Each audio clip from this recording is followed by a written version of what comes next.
một cái đôi na đây có sẽ từ măng mì á hàng chúng trong có hiện một vén á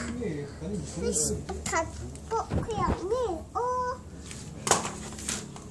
anh ấy có ăn của mà một vén á anh ấy cả lao á tập hơn cái lúc đó á sang ở hiện là mung á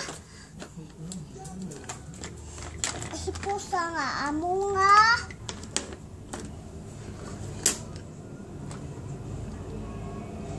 chua hai cả hiện mung á cả hiện mung viên á nó vai nằm ở đó hay tôi mua về đó nó mình không mình thành lệ ngồi mình thành là vắng của nó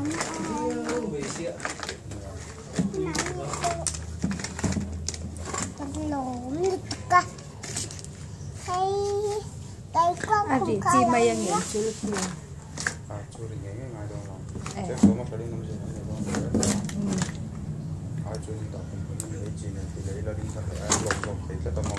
hay qua đắp trứng rồi tam là tam lệ thì đấy thôi về hay có ăn lạ tâm á hay có là tâm á ăn về tôi tâm á ăn rất đôi na mà tiếc khai buộc khai anh dặn nghe thở ăn rất ăn đi bao giờ đến mình mai ăn nữa em mai để học em mua về anh dặn nghe từ khai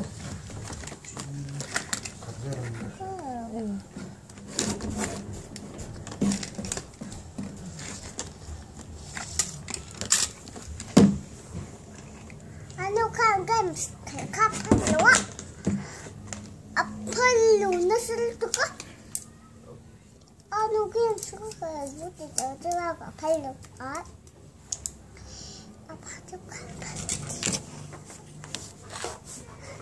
nó làm mình làm đôn nang cái lọc bay lâu chơi mail chế xí thế thì lâu bốc mẹ xóa luôn mail chia cái gì cô run quay thì chám xí lâu cái lọc bay lâu chơi